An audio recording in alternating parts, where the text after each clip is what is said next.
Humarap ngayong araw sa impeachment hearing ng Kamara ang umano'y bagman at dating aide ni Vice President Sara Duterte. Samantala, giit ni House Justice Committee Chairperson Jervil Luistro, hindi fishing expedition ang kanilang ginagawang pagdinig, kundi isang clarificatory hearing. Si Vel Custodio sa sentro ng balita, live.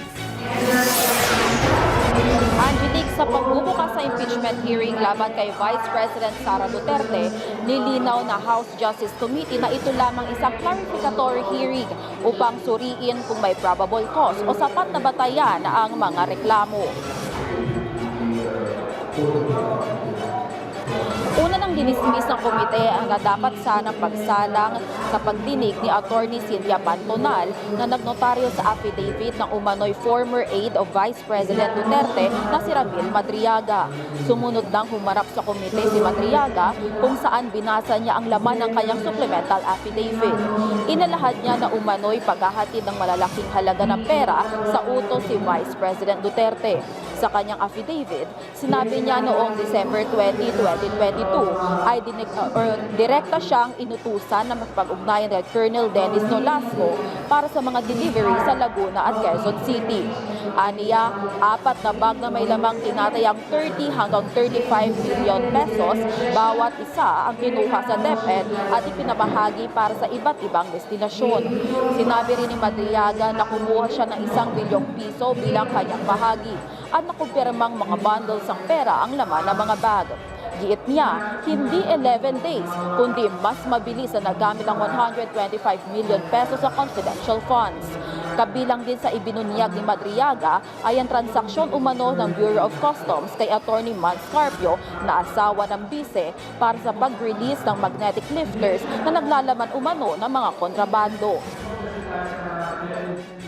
I reported this to Attorney Manson. We meet again in the same spot in BGC, Taguig City. This was the last time we met regarding the issue. Later, I learned that the content of the magnetic lifters is at least 500 kilograms of shabu worth 4.3 billion pesos were mysteriously missing. Binunyag din niya ang destabilization plot ng mga Duterte.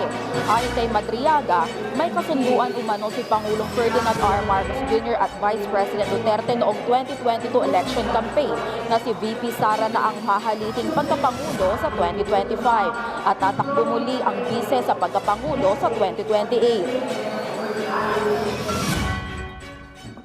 I remember that one of the plans considered was to sabotage BBM's administration by using some of BBM's own men. In the event that BBM will not voluntarily step down or hand over the presidency to Sara, extraordinary measures of overthrowing BBM will be considered, which include assassination, mass resignation of government officials, civil disobedience, and even an armed assault of Malacanang. Pagkatapos si Madriaga ay sasalang naman sa clarificatory hearing si Marivic Pareja na House Legislative Archives, si NBI Director Attorney Melvin Matibag patungkol sa banta ni VP Sara kay Pangulong Ferdinand R. Marcos Jr., First Lady Liza Araneta Marcos at dating House Speaker Martin Romualdez, si PSA Chief Claire Dennis Mapa para sa certification mula sa Civil Registry kaugnay ng mga nakatanggap na confidential funds. Nakahanay din sa pagdinig si COA Team Leader Attorney Gloria Camora kaugnay ng confidential funds ng DepEd at OVP noong 2022 hanggang 2023. Huling sasalang si Attorney Michael Poa na spokesperson at legal counsel ng kampo ng bise matapos masampina kaugnay ng paggamit ng pondo noong siya ay Chief of Staff ng bise. Ayon kay Poa, handa siyang sumagot sa Justice Panel basta't limitado sa saklaw ng sampina. We just follow the process, no? I was under compulsory process, so nandito ako ngayon.